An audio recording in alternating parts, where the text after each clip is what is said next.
The views and opinions expressed on this program are not necessarily those of the Accent Radio Network or the staff, management, and sponsors of this radio station.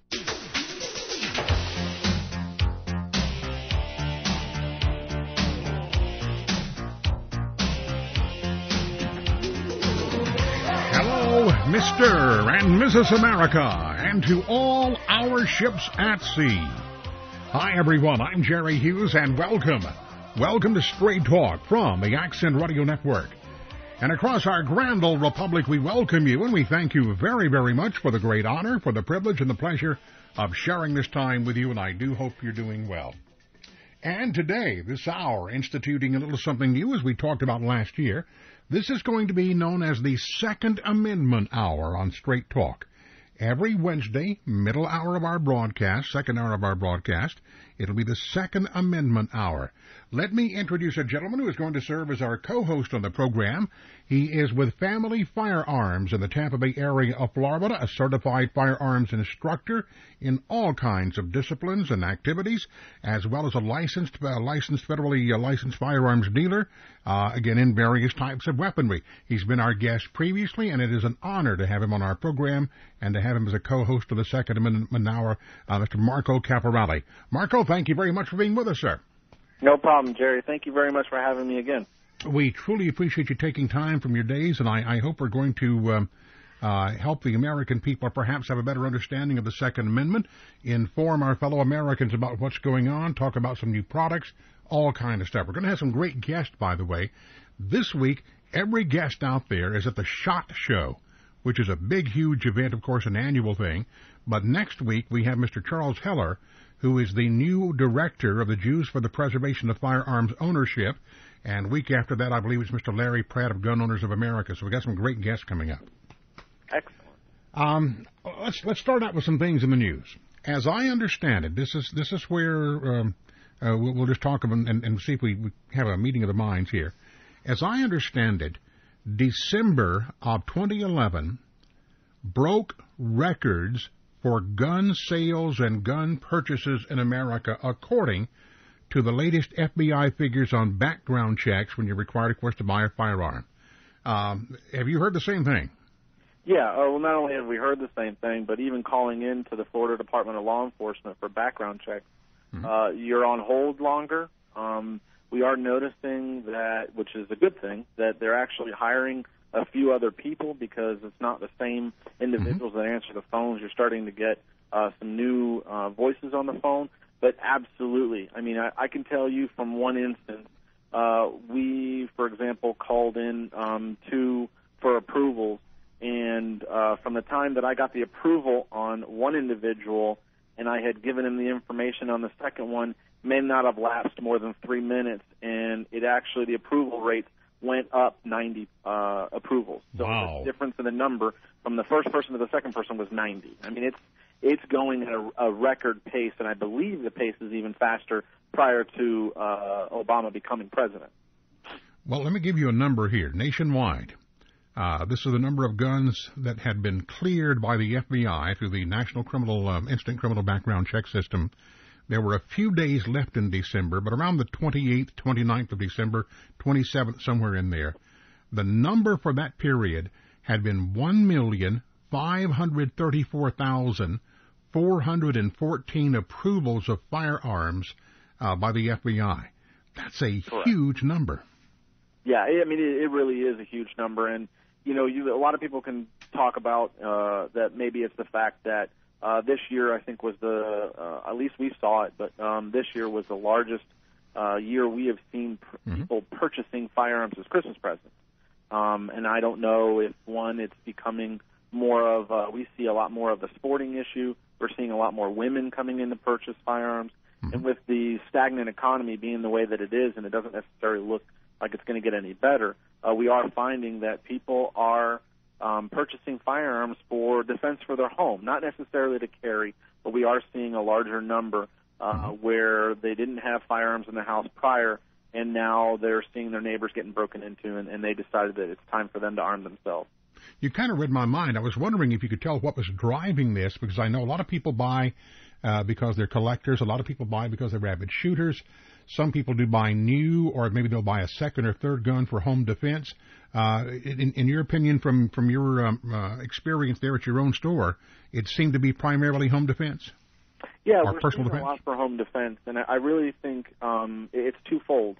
One, I think what we've seen before, and I have family members that are a perfect example of this, and that is that they live in maybe a higher-end community, and their first thought process, well, we're a gated community, and therefore we don't necessarily have to be concerned about something like that, whether they're actually a manned gate community or it's just an electronic gate. What they're seeing now that in those communities you're having more break-ins.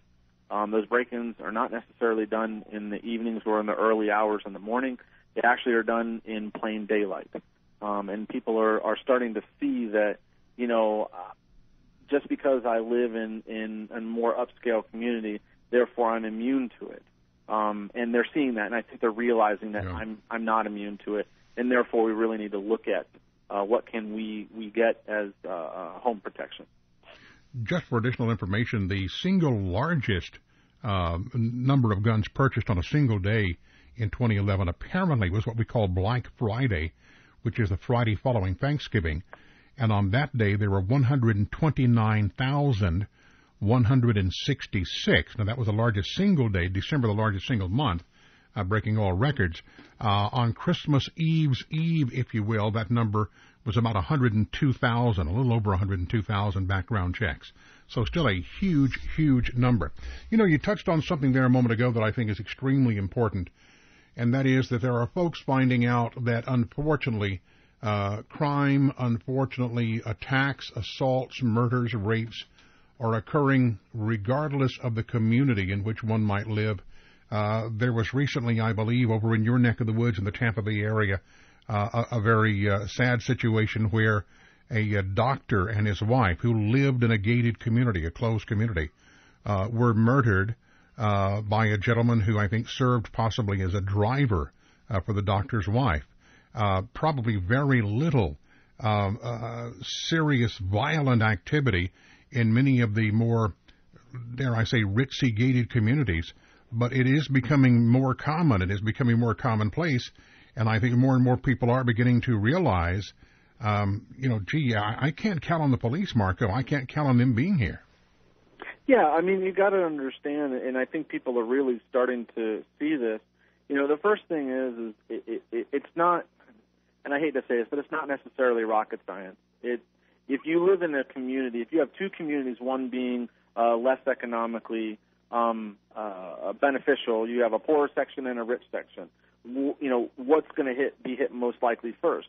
Well, obviously the criminals, they're not necessarily as uneducated as they used to be. They realize that, well, I'm going to go to the community that necessarily has more of the means than what I'm looking for. So I think people are really starting to see that. The wool's being pulled up. They understand that, okay, it does make sense that they're going to come and hit our type of community. So you're definitely seeing that. And, again, with the economy going further and further down, I know that in one respect it's getting even more difficult for people to try to get onto unemployment. It used to be that unemployment was fairly easy to acquire. Now you have to do it online. Not only do you have to do it online and you actually get your payments through direct deposit, but then you actually have to do physical job searches, whereas before they required maybe one per week. Now you have to document 5 per week. They are actually calling the individuals to make sure that you have done your job searches. And, we're seeing that it's not easily accessible. And when you start taking, people's, even as far as their income, even if it's an income based upon, the services the government are giving, you start taking that away. It's almost like taking food away from a baby. They need to find it somewhere. You and I both in the areas of Florida that we live in, we have a lot of winter visitors, of course, down from the northern states and from Canada. I'm noticing our friends in Canada are again under siege. The Royal Canadian Mounted Police, talking about Americans getting more guns. It looks like Canada is trying to make it to where Canadians have fewer guns, and they're even targeting 22 rifles now. The Royal Canadian Mounted Police are using what little time remains in the Firearms registry law there to reclassify and to seize more guns from Canadian citizens, and what they're beginning to do in Canada is, if it looks like a military gun, even if it's a .22 caliber rifle, if it looks scary, if it looks militaristic or whatever, we're going to take it away from you. I'm sorry, go ahead. I got that article. I read it, and I got to tell you, I mean, just reading that scares me, simply because, they discussed in the article, and obviously doing a little bit more research, but they can change the descriptions at will. They can add or delete any of the firearms that they believe to be on this list that are not legally allowable to own at will. And that scares me, the fact that they talk about the Walther rifle, which is a .22 semi-automatic rifle, to them looks like a bullpup AK-47 style, which, if anybody has an AK-47, knows that you can absolutely tell the difference between the Walther rifle and an AK-47. I mean, that's just ridiculous. But this is the mindset of government, and the reason I bring this up is I don't doubt for a moment, in fact, I think we probably have already seen at one time or another, the Bureau of Alcohol, Tobacco, Firearms, Explosives, etc., kind of acting in the same fashion. There is that attitude out there among many government agencies. In Canada, this thing is supposed to be ending, this firearms registry, and when they repealed this, when they decided to sunset it and get it out of there, this was supposed to stop stuff like this. But these agencies and these law enforcement organizations sometimes go overboard in trying to make life difficult, and there's really no need for the reclassification, whether it be in Canada or whether it be in the United States of America, where there are government folks and officials, if you will, who would love to outlaw anything that even looks like a military gun.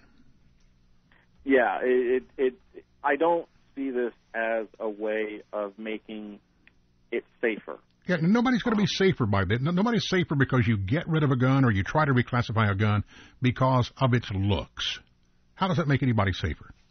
Correct, and it doesn't. And you can look at statistics, and even Australia had issues of this when they actually, started putting a ban on weapons. I mean, assaults were up, murders were up. You got to understand, and I think people forget this, the average citizen is going to, the average law-abiding citizen has to comply with the law.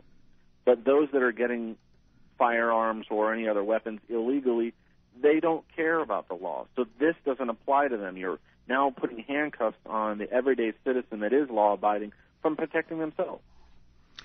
Marco, we need to take about a 2-minute break here. When we come back, one of the things we want to talk about on the Second Amendment Hour here each week, at least for a short time each week, is self-defense. The items that are available, sometimes non-fatal items, if you will, and by that I mean when you use it, you're not going to kill anybody, you're not going to permanently hurt anybody. There are non-life-threatening defense capabilities out there, and I want to talk about one of those when we continue. This is the Second Amendment Hour of Straight Talk on ARN. Have you heard about Roku? Roku is this amazing video player that adds enormous capabilities to any TV. Hundreds of thousands of people are using this silent, ham sandwich-sized box to stream audio and video content to their TV. Roku has a one-time cost of $80 and no monthly fees. It comes with a wireless remote and connects to the internet via your home wireless broadband connection. Once you have it working, you'll have access to tons of online content, both free and paid, on your TV with your Roku's wireless remote. To purchase a Roku media player, go to Roku.com. That's ROKU.com. And now you can also get the Accent Radio Network live and on demand on the Roku. It's simple. Just go to the channel store, add the Accent Radio Network channel to listen to the ARN anytime right on your TV. So if you have a Roku, add Accent Radio Network to your media player for free, right from the channel store. If you'd like to get a Roku, go to Roku.com. That's ROKU.com. Listening to the radio, driving in your car. Radio gets results. Over the course of a week, radio reaches more than 228 million people. That's 94% of all people aged 12 and older. And radio doesn't take the weekend off. More than 182 million people, or 75% of Americans over 12, tune into radio on Saturday and Sunday. How do you take advantage of that? Advertise. Support your local radio station and promote your product or service at the same time. To advertise nationally, call Accent Radio Network at 866-222-1220. 2368. Toll free, 866-2-ACCENT. Radio gets results. Radio gets results. That's radio.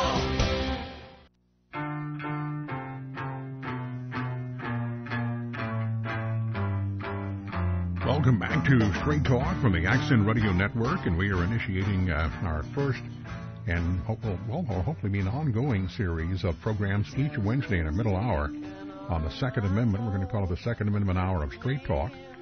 I'm Jerry Hughes, and our co-host is Marco Caporale of Family Firearms in Brandon, Florida. We'll be giving you some information on how you can visit their website a little bit later on. Marco, the term I was looking for a moment ago, and it was escaping my memory, was non-lethal technology. There are all kinds of things out there, but one of the things that caught my eye some time back was a little device from a company called Kimber, and a lot of Second Amendment enthusiasts will know that name automatically, Kimber, because they make some very fine 1911 Type 45 automatic pistols. But this is a non-lethal device in the sense it's called a pepper blaster, and I think originally they came out with two versions of this. I understand now they've sold one version to another company that is continuing to produce them. It's much more expensive. But the relatively inexpensive little Pepper Blaster 2 is a very small little firearm type device, plastic, that shoots two shots, if you will, of a cayenne pepper type chemical or substance that, as I understand it, can incapacitate someone for up to 45 minutes. Are you familiar with these? Yeah, I'm familiar with the Pepper Blaster, and even more familiar with the type of actual agent that it uses, which is OC. We actually advocate OC with regard to either mace or pepper spray to all of our customers and anybody else looking for non-lethal. And the reason for that is OC, there's three kinds of pepper spray, OC, CN, and CS. OC is an irritant rather than and it's escaping me, but the thing about OC, which is why actually law enforcement uses it, is, it can incapacitate someone for up to 45 minutes. I actually had to do some training for a pepper spray company in order to sell their product. Wow. I actually physically had to be sprayed. Now, the OC, not that it's important, but I think it was a stand for oleocapsium or something like that? Correct. Okay. It is a nasty stuff. Is it effective 100% of the time, or are there folks out there that if you spray it, it just makes them angry? Well, I mean, nothing is always 100% effective. It really depends on the target area, if you're downwind or against it. But I will tell you that it is extremely effective. Mm-hmm. Not only is it effective on humans, essentially the reason why law enforcement uses OC pepper spray is because it will work on any animal or any human, anything that has mucous membranes, either in the nasal cavity or the ocular cavity, and that's the reason why they use OC. So it can work on animals as well, rabid dogs, things like that. The thing that I like about this little Kimber Pepper Blaster is it's small. Anyone, especially a lady, can carry it in her purse, and in many areas it can be carried without any kind of permit or anything along that line. Check your legalities, of course, in your own area. It's a two-shot device. Another thing I like about it is that it fires the chemical, I believe, at a speed of about 90 miles per hour. So even in a pretty bad wind, if you happen to be downwind of the assailant, it's not going to come back in your face, where unlike some sprays that might not have enough force, you spray it to the perpetrator, to the assailant, but it can come right back in your face and incapacitate you. Yeah, I got to tell you, though, the one thing when looking at the Pepper Blaster, I don't know. I don't know if this is just the old school mentality for myself, but the fact that it's shaped like a gun and putting that in the purse, I'm not sure if you ever asked your wife where the stuff is in her purse, but for mine, everything's always at the bottom. So the first thing of putting it in the purse is extremely difficult to have access to. And the second thing is which we teach in our classes, if you see anything that looks like a gun, you do not make an assumption of whether it's real, unreal, loaded, or unloaded. So I understand why Kimber America has done this, but personally for me, I don't necessarily think that they should have put it in the form or the shape of a firearm. That's just my opinion. All right, let me ask, and this, by the way, this little device, I think it sells for less than $50, if I'm not mistaken. Correct. It's an inexpensive, non-lethal device. Right. And I think it comes in a couple of 3 different colors for folks who are concerned about color and such. But given your choice between the flashlight-styled taser unit and this, which would you prefer? Well, I got to tell you, the one that we advocate, I do like ones that are accessible on your keychain. You are more likely to have your keychain in your hand. The other thing is the ASP, who makes the batons. Everybody knows that company.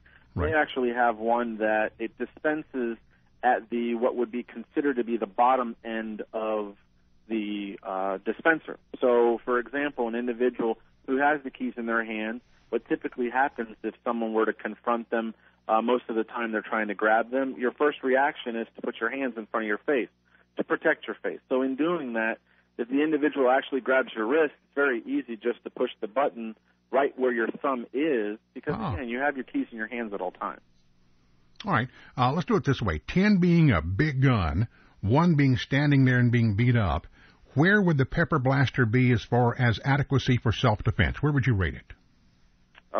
I mean, I would rate it at a 10. I think that it Really? Yeah, and the reason being is I look at it this way. It's better to have something than to have nothing. We tell everybody, look, whether you want to carry a gun or not, there are times, even if you do have a firearm, that it's not the most appropriate time to use it. And having pepper spray is one of the easiest ways to either create distance that you need or at least get away. So, all right, let's pause for just a couple of minutes. A lot more on the other side. The Second Amendment Hour of Straight Talk will continue on ARN.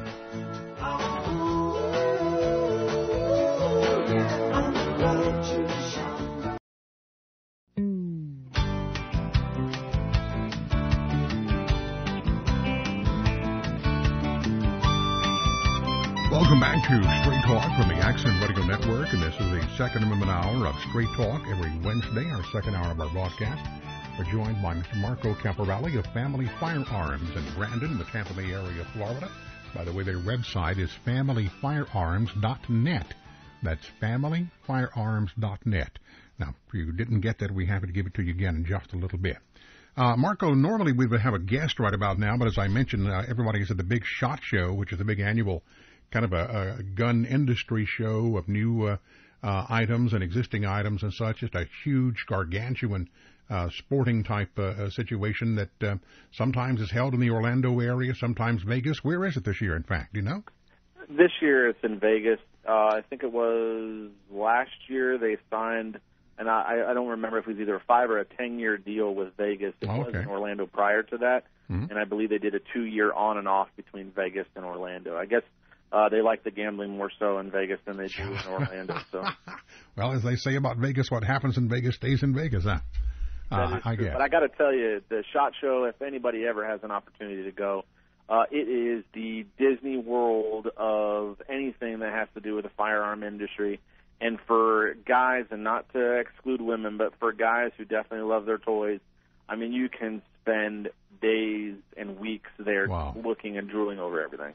You know, I got to tell you, as long as I have been a Second Amendment proponent, and even back in my very early years when I had a gun shop and was a little bit of a gunsmith and such for a while, it seemed like something always came up. I never, ever got to go to the SHOT Show. Never did. So consequently, I've never been to one. I've been to some large gun shows, but never to the SHOT Show. But I hear it is, it's about as amazing to go to the SHOT Show as it is maybe to go to, for a lot of folks, to Knob Creek. Yeah, I mean, it's just amazing. Not only is it that you get to see the new products that are supposed to come out for 2012, but you actually get your hands on them and speak with the individuals that are the higher up in most of the manufacturers, whereas you normally would not have that opportunity for exposure. You know that there's a product that I think was unveiled, I believe it was last year, and I've still been waiting for it to come out, and it's coming out of Florida. From our friends down in the southern Florida area of Caltech, and that was the dual-tubed, almost looks like a tri-barreled shotgun. They had good press on that. They came out with the prototypes, I guess, at the SHOT Show, and I understand they were supposed to already be marketed by now, but I haven't seen or heard anything on it. Yeah, that was what's called the KSG. It was a 14+1 capacity shotgun. I mean, in bullpup style. I got to tell you, I mean, just right off of the bat, looking at it, it was an extremely amazing invention.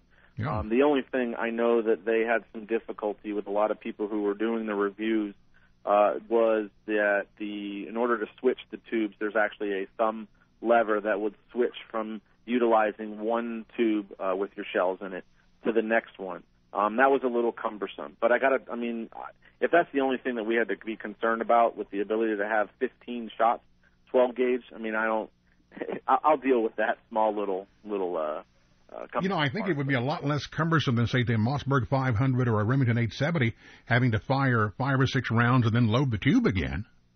Correct. Yeah, and as I understand it, this year Kel-Tec actually announced an even shorter version of the KSG. But the only problem that I have, and this is what we see in the industry every year, has happened last year as well, you have a lot of the manufacturers will actually announce and even show you the prototypes, and then it's usually another year before you even get to see it. Kel-Tec being a perfect example of this.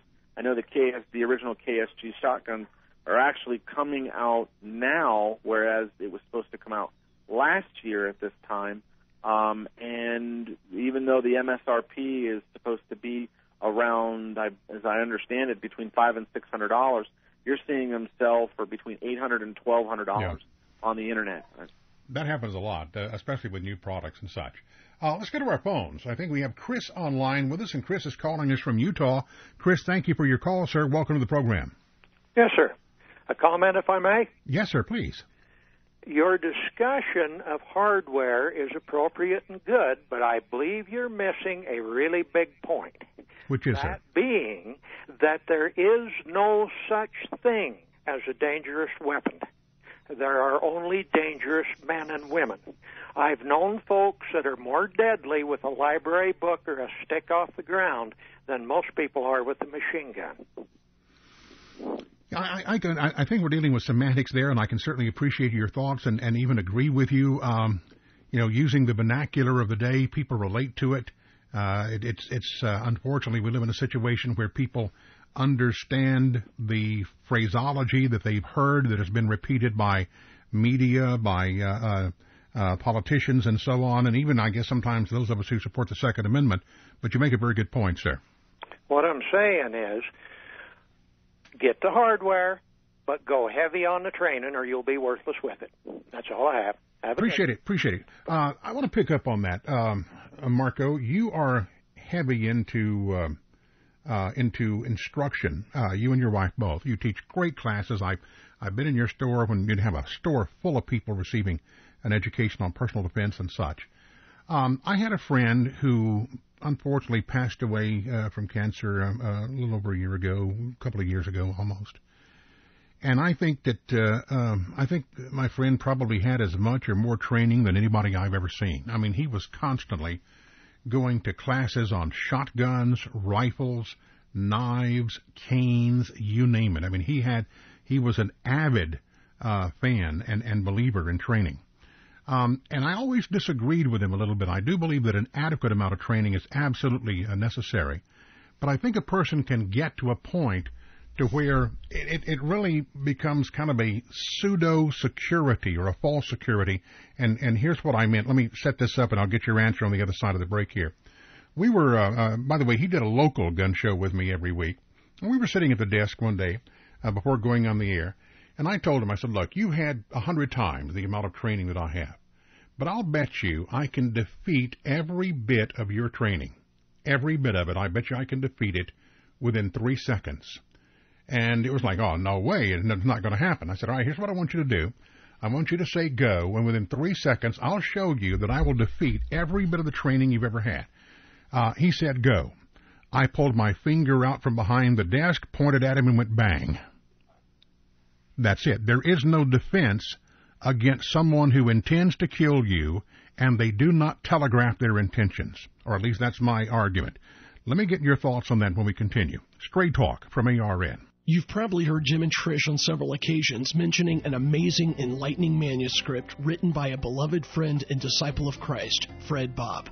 In Fred's life, God had revealed to him the direction of the wayward hearts of men and the ever-growing descent into idolatry and Baalism. He calls his manuscript Triumph in Christ, and although written about 50 years ago, reveals a timeless look at ourselves. It clearly reveals the immoral and sinful path of man, yet there's also hope and redemption in his message. Jim and Trish want to share this amazing manuscript with anyone who wishes to read it. We would ask that if you can, to please include a love offering to help offset cost of printing and shipping. Jim and Trish want you to be informed and most of all blessed through this writing and teaching that brings above all glory to the one and true living God, Elohim.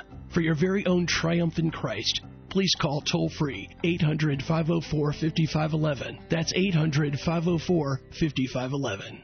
Are you new to freeze-dried foods? These fine, easily storable foods were first developed for the U.S. space program. Today, the U.S. military and the U.S. submarine service enjoy using these products extensively. Freeze-dried foods typically maintain their high nutritional value in excess of 30 years. Why store emergency food? Keeping food on hand for emergencies protects you the same way as does insurance on your home or car. With Freeze-Dry Guy freeze-dried foods in your food reserve, you can be ready for just about any unexpected crisis. In today's turbulent times of uncertainty, global crisis, world market collapse, stock market volatility, increased frequency of natural and man-made disasters, there has never been a better time to get a survival insurance policy. Take the necessary steps to protect your family in these uncertain times. Visit freezedryguy.com or call 866-404-FOOD, 866-404-3663. We pay the freight within the lower 48 states.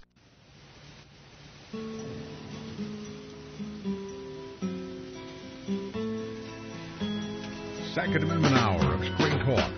Welcome back to the Accent Radio Network. I'm Jerry Hughes, and our co-host is Marco Caporale of Family Firearms in Brandon, Florida, the Tampa Bay area. Marco, at the end of the little example there that I was telling you about, my friend looked at me and he says, well, you're right. There is no defense against an assassination. And my point is that a cold-blooded, premeditated killer, which unfortunately strikes every day, or who unfortunately strikes different ones every day, there's not a whole lot that a person can do there. I do believe that every American ought to be trained in areas of self-defense in varying disciplines, more importantly, to be paying attention always. But going above a certain level, does it really contribute to being better prepared? Well, I mean, I think that, yes, it does, but I think that you're absolutely right in that, you don't necessarily need to train for everything. For the average individual, when you train, for example, okay, great, I get my concealed weapons permit and I have it and it's wonderful and I'm going to decide to carry. Well, the first thing that I think people need to realize is that the firearm is your tool of last resort. So the first training needs to be being aware of your surroundings. Don't stand right behind the person at the cash register at a grocery store. Don't tailgate when you're driving because, again, you could be locked into that position and then you have nowhere else to go. So I think being aware of your surroundings is primary. And the other item is, which we tell all of our students, listen, you still have the right to retreat. Think of that as an option. Just because you're carrying a firearm or you have additional type of training, that therefore you're well equipped for every situation. For me, and it has nothing to do with being a coward, but if I'm in a situation that I can just hide behind something and get away, that's going to be my first reaction. I'm glad you said that because this is where I wanted to go here. I think sometimes, and I know you guys do not do this. I know, in fact, that you teach as we're talking here. But I think sometimes a lot of folks put a lot of emphasis on using that concealed weapon. When I've always been of the opinion that the first training that a person ought to get would be to defuse the situation that might eventually require that final option, or to be able to get oneself, if at all possible, out of a position where they would have to be used or one used against you. Once that's done, once that every other option then has been exhausted, then definitely know how to use it, know when to use it, know when it's legal, when it's not, know how to prevent any type of collateral damage and so on. But I think too often as gun owners, we sometimes don't pay enough attention, or as gun supporters or Second Amendment supporters, we don't pay enough attention to let's take the first option, which is not to use it unless it's absolutely necessary. Yeah, I agree with that, and I'll be honest with you. The reason why, at least from what we have seen, the 3 years that we've been in business, and even prior to that, with my father being law enforcement. The main reason why people don't do the additional training is, and it's unfortunate, it has to do with money. Yeah, I mean, it's expensive. The reason that we see people who come in and they know that they need something for self-defense, and the first thing that they gravitate toward is any firearm that is small and usually under $200. And what I try to explain to them is listen, think of it as an insurance policy. You obviously want to protect yourselves, and you don't necessarily need to buy the $1,000 option that has every kind of insurance that you need. But at the same time, you don't necessarily want to go straight for the least expensive option because it's going to be missing certain pieces. As far as the training that we do here, that's one of the things that we try to do is to make it so that whether it be that we have lower expenses or lower fees for the classes, or we do alternatives. For example, during Christmas, we do the Toys for Tots drive, where instead of the class being our normal fee, you actually just bring in a toy and $10, and the $10 pays for the range. Wow. And we do that because we want to make sure that everybody has access to that type of training. I don't want someone to state the reason that they didn't do it is because they didn't have the money. I don't think I could live with myself if that were the case. Yeah, I know there are guys out there who just constantly train in every discipline possible, and that's fine. They're kind of, that's kind of their hobby, and there's nothing wrong with that. But I do believe that beyond a certain point, the average individual doesn't necessarily need the high-level Green Beret, Ranger, SEAL, recon type training that some guys would like to get into. That's just not necessary for the average individual. Yeah, I mean, the average individual, if anything, I mean, most people can look up the FBI statistics. The average distance between you and an adversary is between 3 and 9 feet. The average amount of shots is between 3 shots. That's 2 people. You're not shooting with 2 hands facing the individual. It's usually 1 hand, and both of you are running away from each other. So I think that a lot of the training that is being done out there, at least initially, is not necessarily the training that an individual would face. I mean, a lot of people need to be concerned about most of what's happening now are home invasions.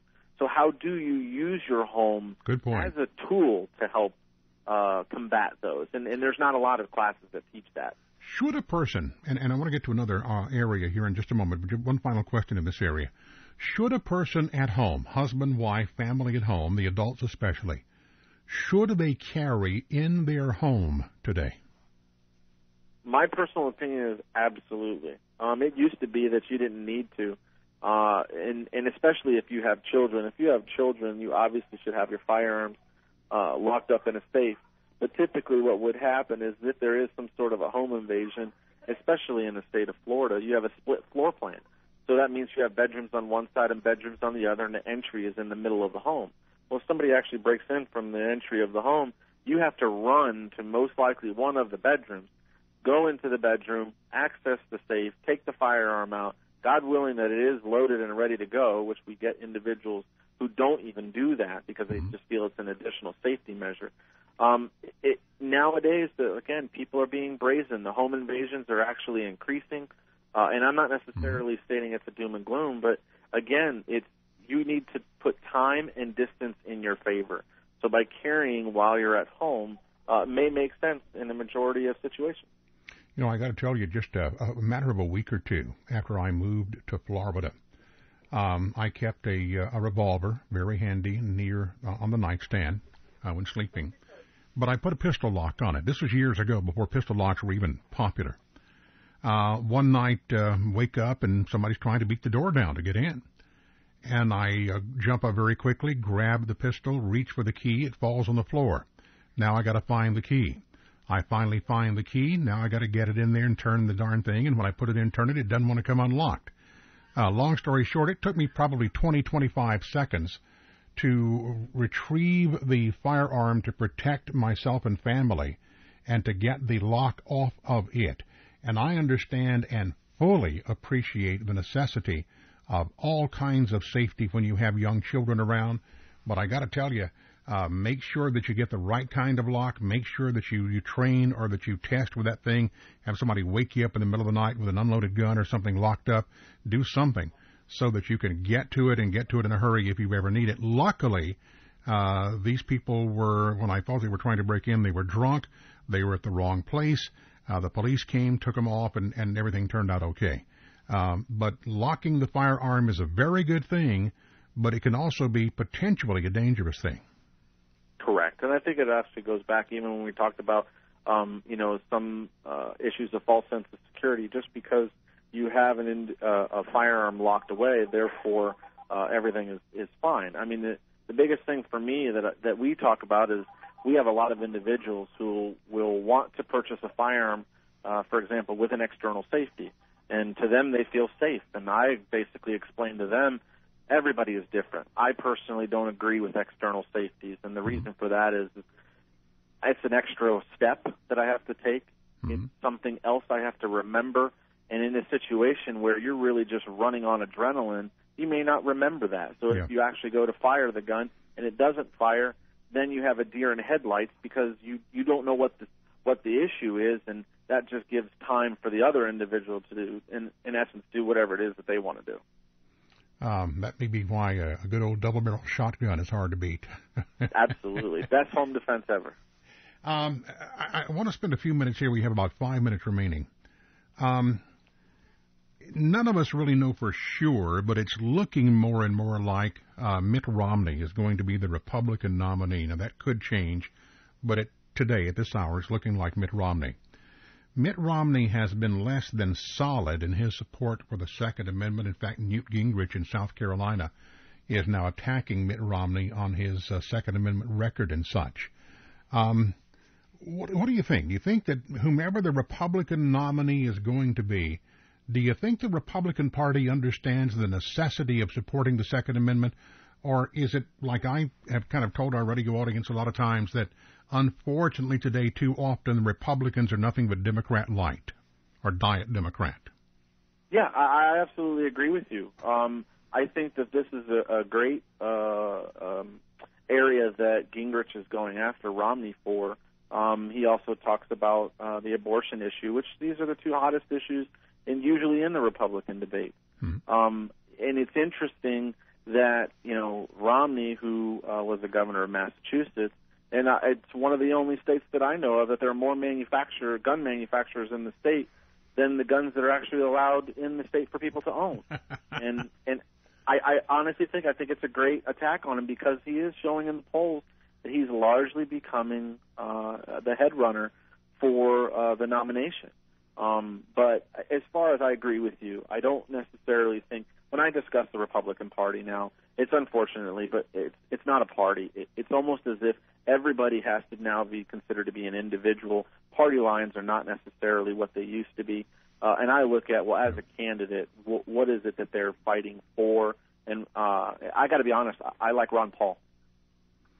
Same here. Ron Paul scares a lot of people to death. I think he scares them because they don't understand him. Ron Paul is not, with all due respect to the gentleman, and I like him a lot, he is not a great communicator as Ronald Reagan was. Ron Paul does not have the ability to speak in a 20-second sound bite so that many of us as average Americans can understand what he's saying. Yeah, I agree. The thing with what I believe is that I think the majority of Americans are either scared of him or they don't understand him is because it's just like when I was a kid. You didn't want to take your medicine because you knew that it tasted gross. Yeah. And nobody wants to hear what he has to say because he's telling the truth. We've been sitting here thinking everything is going to be rosy, that it can all be fixed, especially when you talk about the economy and everything else, by throwing money at it. And he's telling you, no, take your licks and deal with it. And that's what has to happen. But, yeah, I mean, I definitely like Ron Paul.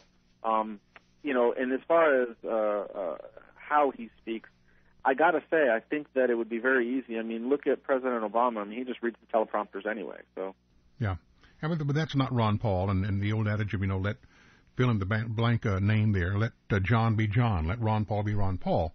And it would probably change his persona to try to get him to read from a teleprompter. But if I could do anything to help the gentleman, it would be to try to encourage him to learn to communicate at a grassroots level. I think Dr. Paul's understanding of our Constitution, of the Austrian concept of economics and such, is so far above so many of us that he just does not communicate well with those of us who do not know near what he knows. Yeah, I agree, and I think one of the interesting things that I don't remember which state it was in, but one of the Republican national debates, it was interesting to see all of the other candidates. One of the questions was asked, well, out of all the candidates, what did you gain from them? What is something you've learned from them that you've taken away? And what's interesting is the majority of all the candidates on there talked about we need to end the Fed. They understand exactly what that means. And Ron Paul may not necessarily become president now. He may not become president at all when he decides to continue running. But I at least like to see that some of his beliefs, which again is true medicine, is seeping through to the other candidates, and hopefully whomever does get elected will take parts of that into the cabinets and all. Educating both American citizens and perhaps other politicians as well, and if that happens, we're all better off for it. Your website is familyfirearms.net. I mentioned that you and both your wife are certified instructors. For folks who would like more information about defense instruction, personal defense and such, how can they get in contact with you? Sure, they can definitely go to our website, as you mentioned, familyfirearms.net. They can also give us a call. Phone number for the store is 813-689-2000. And if they have specific questions, they can always email us at sales@familyfirearms.net.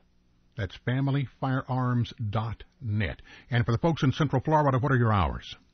Our weekday hours are from noon to 8 p.m., and Saturday we are open from 10 a.m. to 4 p.m. Fantastic. Well, sir, we have had our first edition of the Second Amendment Hour. I truly appreciate you being with us. I appreciate the fact that you're going to be with us virtually every week here. Thank you so much for your expertise, Marco Caporelli, and God bless you. God willing, we'll do it again next Wednesday. Sounds great. I look forward to it, Jerry. Thank you, sir. God bless. Ladies and gentlemen, thank you. Affiliates, thank you. Guys and gals operating our affiliate stations, thank you. And those listening in by way of the the World Wide Web, thank you. I'm Jerry Hughes for Straight Talk from the Accent Radio Network. God save the Republic of the United States of America.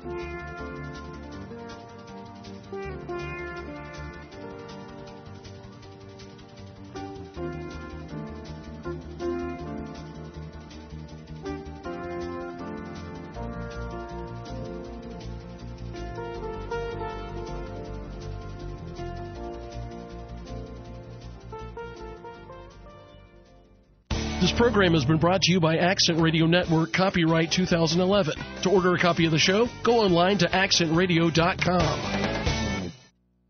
Radio.com. Radio.com. Radio.com. Radio.com. Radio.com.